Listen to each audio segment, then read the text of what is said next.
Guys, magandang gabi sa inyo lahat guys. Dito po tayo ngayon guys sa tirahan po sa kaibigan natin Inkantong Itim guys. Dahil meron po siyang importante daw guys na malaman po daw natin ngayon na maipaabot po sa atin.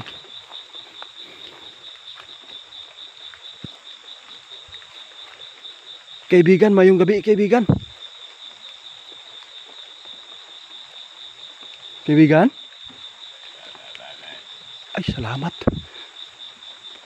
Salamat kaibigan ha. Kaibigan. Unsa ni nga kaimportante nga imong ibalita sa amo akaron?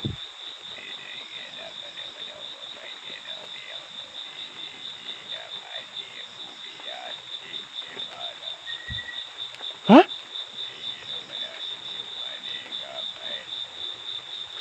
Ginoo ko. Guys, gipatawag ko karon guys ha.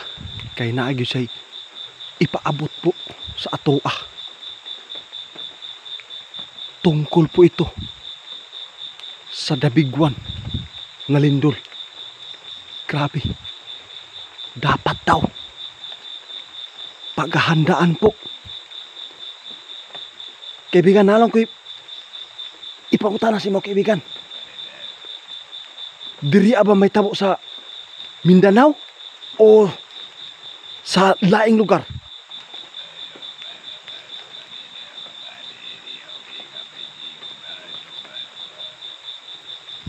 Ito na guys.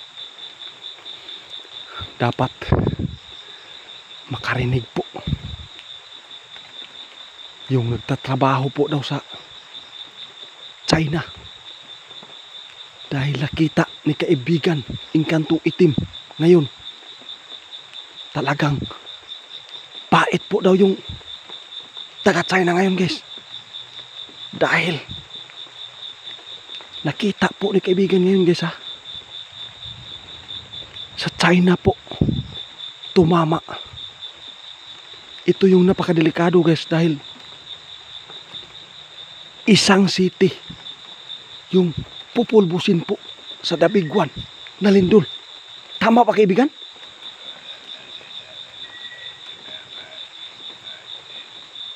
Grabe po guys. Sana lang po daw guys ha. Wala pong mga Pinoy po na madadamay po sa lindol po sa China.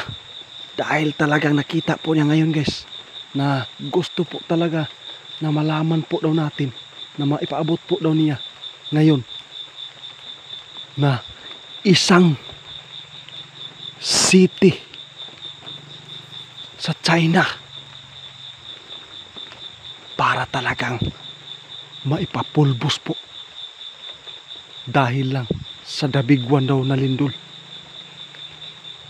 Salamat kaibigan nga karong gabi una gipatawag ko nimo tungod lang anak nga balita.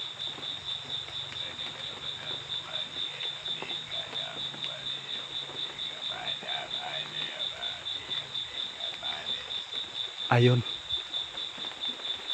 Kahit po daw guys nakita po daw niya na Dabiguan na lindol sa China po tumama, pero dito sa Mindanao po natin, dito sa Pilipinas natin, dili daw gyapon ta mukumpiyansa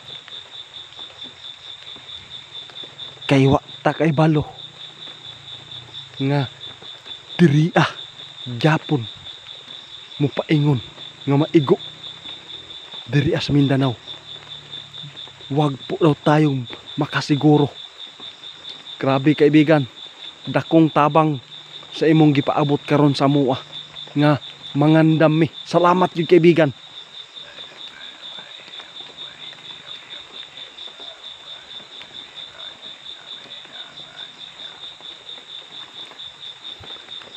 Bisan pa man guys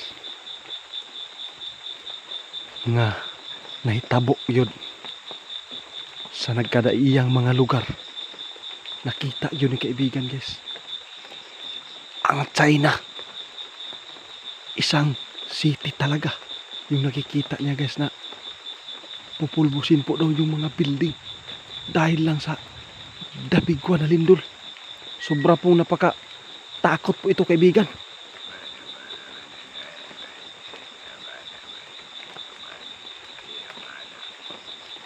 Pero daw guys, ito lang masasabi po niya, kapag ikaw yung manalig po sa Panginoon po natin, hindi po talaga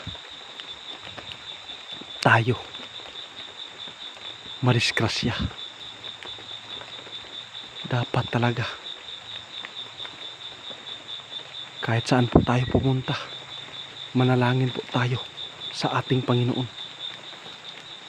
Salamat kaibigan ha. Delikado gyud kayo ning lindol kaibigan. Salamat gyud sa imong gipa abot sa kuha karon nga importante.